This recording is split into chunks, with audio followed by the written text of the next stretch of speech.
No programa Hora e a Vez da Pequena Empresa de hoje, você vai ver.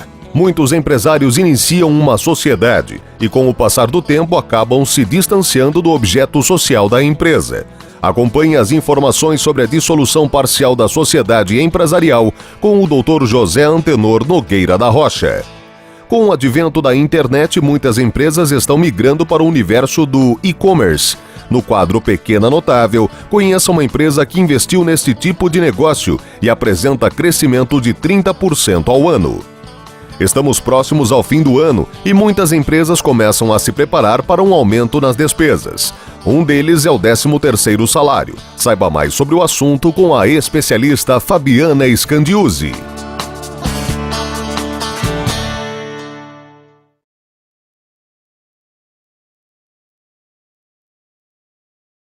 Muitos empresários iniciam uma sociedade e, com o passar do tempo, acabam se distanciando do objeto social da empresa.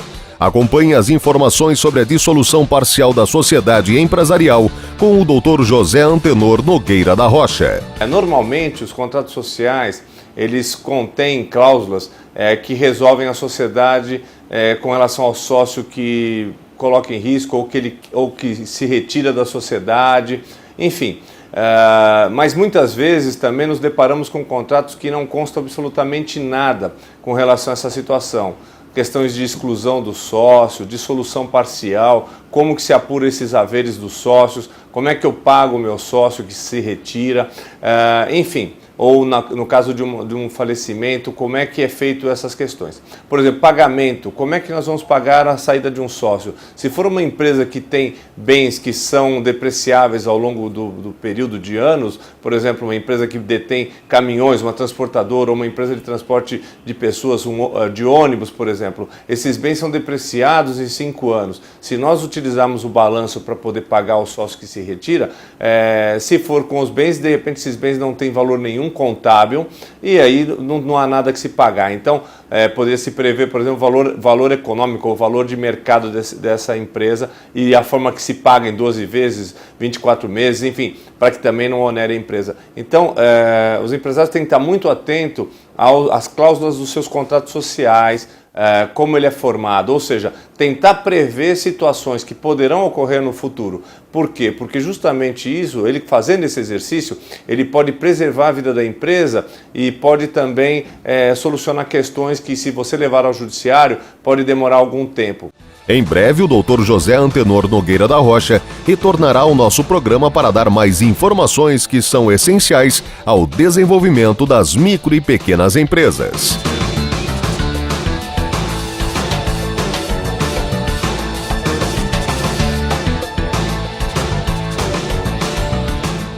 Com o advento da internet, muitas empresas estão migrando para o universo do e-commerce. Pensando nisso, este empresário decidiu investir neste tipo de negócio. A loja do profissional, hoje ela atende pequenas empresas, profissionais liberais no Brasil todo. Então, é aquela pessoa que desenvolve um trabalho numa pequena indústria ou às vezes na própria casa dela, e ela precisa de equipamentos que ela não encontra às vezes na cidade em que ela está ou não tem como se locomover, e é nessa hora que entra a loja do profissional. Ela envia produtos para o Brasil todo via correios.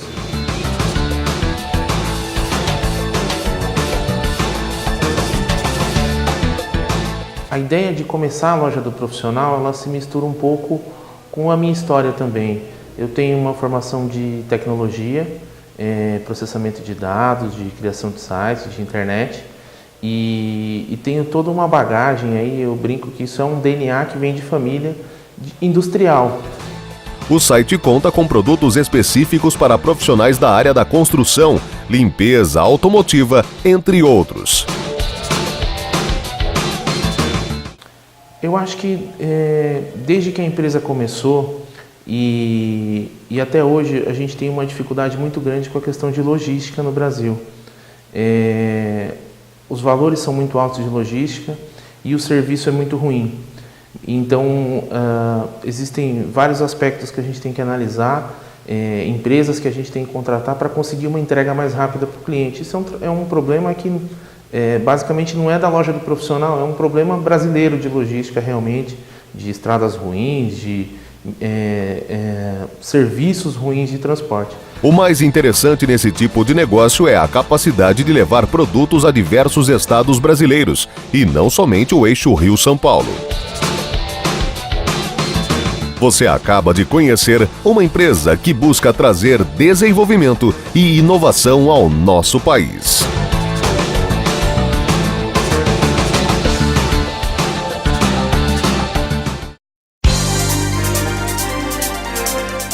Você está assistindo A Hora e a Vez da Pequena Empresa.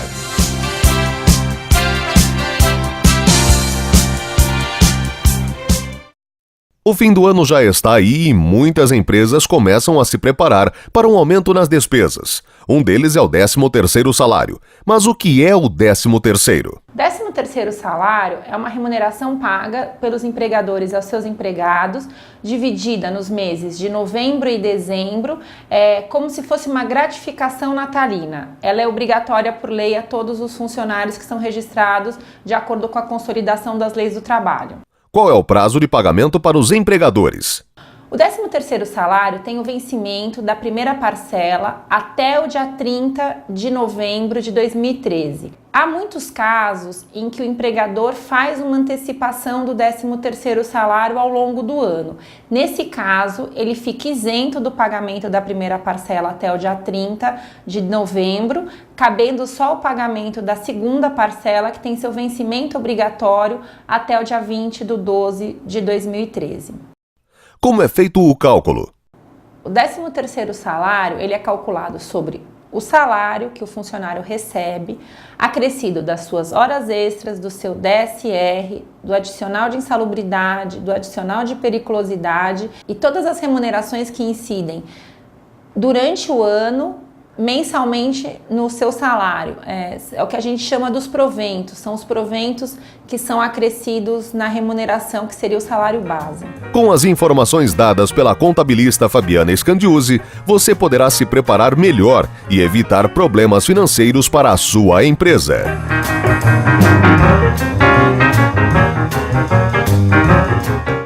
O programa de hoje ele vai trazer informações inéditas que jamais foram colocados sobre a importância e a representatividade da micro e pequena indústria no estado de São Paulo. Só para vocês terem uma noção de alguns números, entre empregos diretos e micro e pequenas indústrias de São Paulo, é maior do que a população inteira do estado de Sergipe, do estado de Rondônia, do estado de Tocantins, do estado do Acre, do Amapá e de Roraima, entre outros. Se nós falarmos de uma população economicamente ativa, que são empresários e trabalhadores, nós vamos fazer um comparativo com alguns países do mundo, onde a micro e pequena indústria em São Paulo é maior do que a população economicamente ativa do Uruguai, da Mongólia, da Jamaica, da Jordânia, do Paraguai. Ou seja, a micro e pequena indústria é maior entre os empregos diretos e os empresários do que vários países do mundo e 15 estados brasileiros. A população economicamente ativa é menor do que a economicamente ativa que trabalha na micro e pequena indústria em São Paulo e os empresários. Eu acho que nós não precisamos falar mais nada sobre o peso e a importância. Em função disso, nós prometemos há 7 meses atrás que nós teríamos indicadores e índices da micro e pequena indústria em São Paulo. Depois de 7 meses de pesquisas seguidas, feitas pela Datafolha para o SINP, saem os primeiros indicadores que estarão sendo anotados. O indicador de atividade empresarial em setembro voltou a apresentar alta e atingiu 59,4%, antes 58,1% no mês de agosto. A alta de agosto para setembro foi puxada principalmente pelo desempenho das pequenas empresas.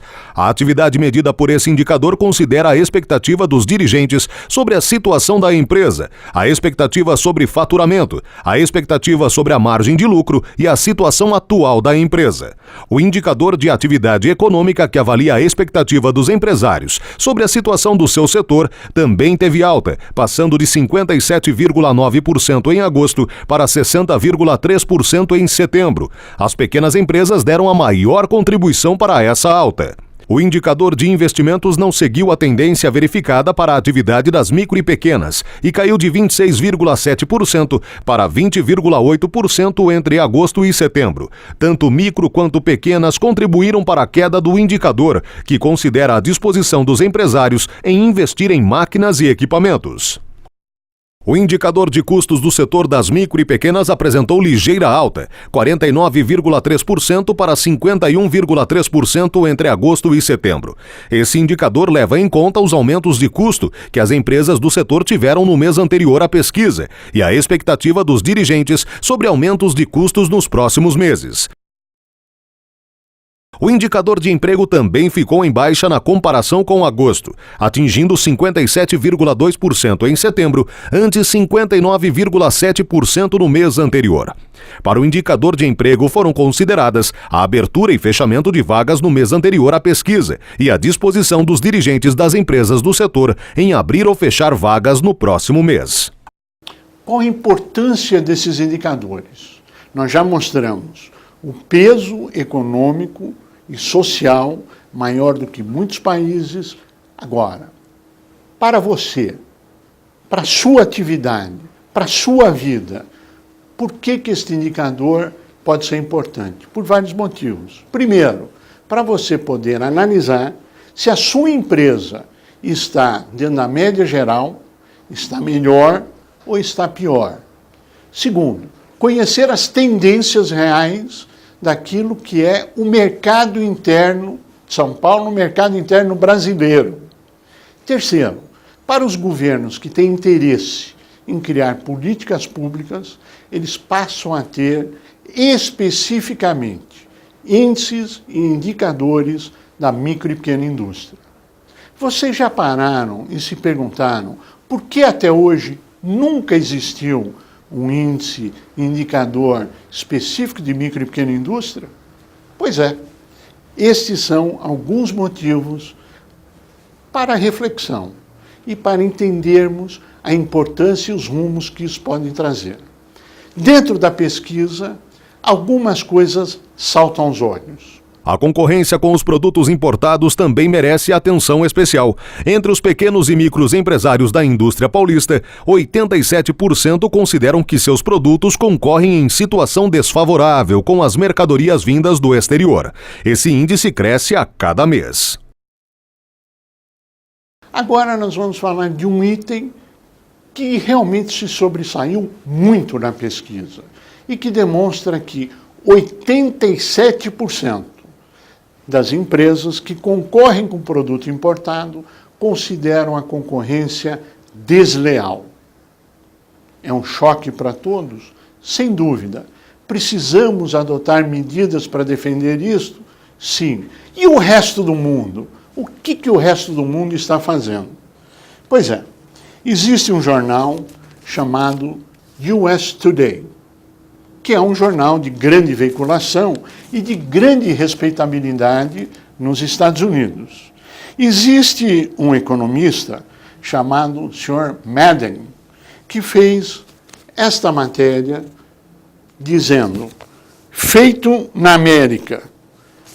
E esta matéria, a qual vocês poderão ter acesso no nosso site, na íntegra, ou no próprio jornal US Today, do dia 20 de agosto de 2013, onde ele fala que se cada americano, de cada 20 produtos que ele compra, apenas um produto fosse fabricado nos Estados Unidos, ele geraria 1 milhão de novos empregos. Mas a meta dele é gerar 10 milhões de novos empregos.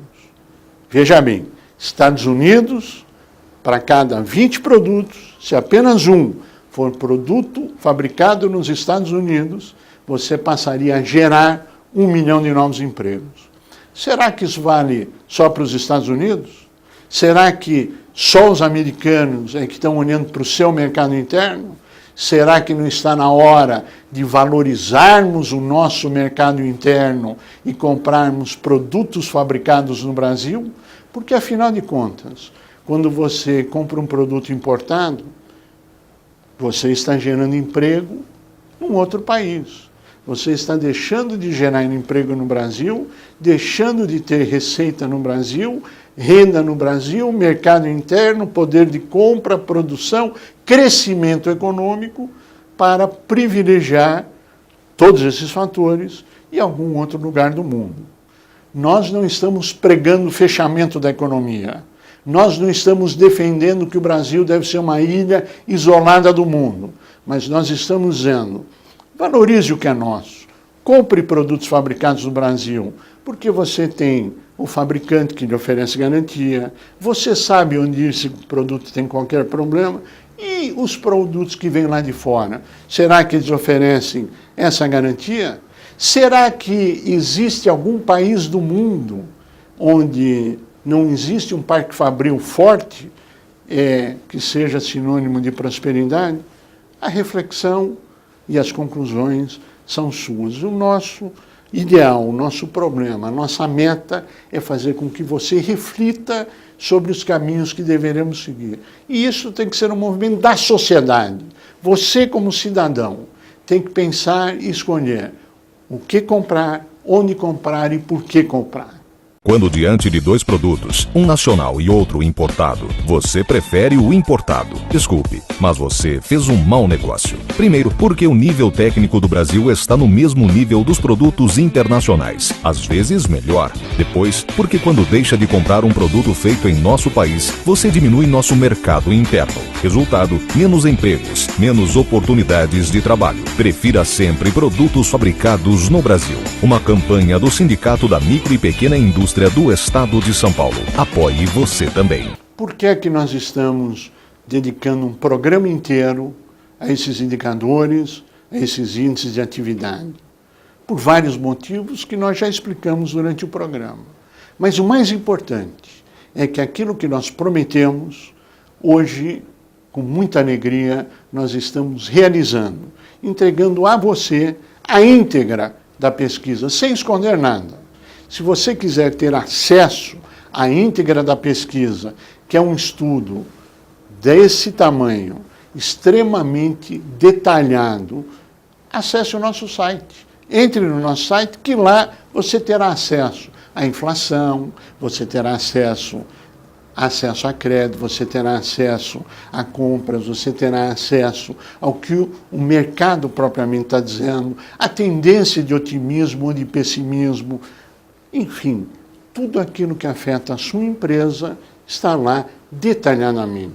Tudo aquilo que afeta ou pode vir a afetar o seu emprego, o seu negócio. E, afinal de contas, o único lugar na vida onde o sucesso vem na frente do trabalho é no dicionário. E nós só sabemos prometer e cumprir, prometer e realizar. E aqui está. Cada mês, todo mês, você terá acesso a esse indicador. Todo mês ele estará no nosso site. Todo mês ele estará à sua disposição, a custo zero. Nenhum centavo, nenhuma cobrança. Isso é uma prestação de serviço do Simpe à sociedade. Esperando que os senhores governantes criem políticas públicas realmente focadas na micro e pequena. No município, nos vários municípios de São Paulo, no estado de São Paulo, no Brasil, e que a micro e pequena, que é o mercado interno brasileiro, tenha seu peso, sua importância e sua valorização, não mais em discursos vazios, mas com medidas absolutamente concretas.